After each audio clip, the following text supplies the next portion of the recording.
হাত দিয়ে শিবলিঙ্গ কর। এই শিবলিঙ্গটা কিন্তু একদম কিন্তু মাটি, ভালো করে দেখুন। আমি মাকে কিন্তু বলছি যে আমি কিন্তু শিবলিঙ্গ করতে পারি না মা। মা বলছে তুই মাটি নিয়ে আয়, দেখ ঠিক শিবলিঙ্গ হয়ে যাবে। তা আমি জানি না, আমার কিন্তু প্রথম কিন্তু মা ত্রিশূল দেয়নি। মা কিন্তু একটা জিনিস আমাকে দেবো সবসময় বলেছেন, স্বপ্নেতে বলতেন।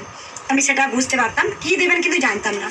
প্রথমে দেখুন এই শিবলিঙ্গটা কিন্তু আমি পুরো একদম নিজের হাতে তৈরি করেছি। দেখুন একদম পুরো একদম এটা কিন্তু মাটির, হ্যাঁ এই শিবলিঙ্গটা কিন্তু পুরো মাটি। দেখুন আশা করি মনে হয় খুব সুন্দর হয়েছে।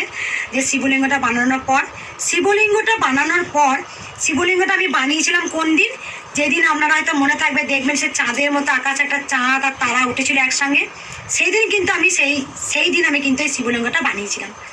আর ত্রিশূলটা কিন্তু আমি শিবলিঙ্গটা বানানোর পর কিন্তু আমাকে স্বপ্নাতে সে মা ত্রিশূল দিয়েছেন।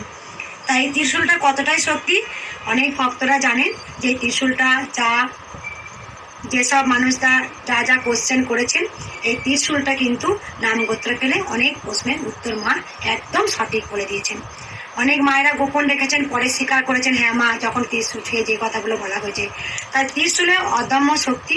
আমি এইটুকু বলবো, অনেকে আমাকে বলেন যে মা তোমার চরণটা আমাকে দেখাও, তোমার চরণটা একবার আমি স্পর্শ করতে চাই, তোমার জন্যই আমরা কৃষ্ণকালী মাকে পেয়েছি। অবশ্যই, কেন কৃষ্ণকালী মায়ের চরণ দেখবো না, অবশ্যই দেখবো। তার আগে তোমার চরণ দুটো আমি একবার দেখি মা।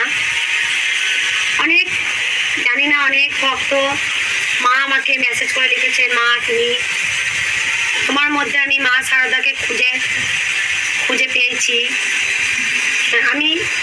আমি চাই না, আমি সত্যি বলছি, কোনো ভক্ত আমাকে এত বড় করুক আমি চাই না।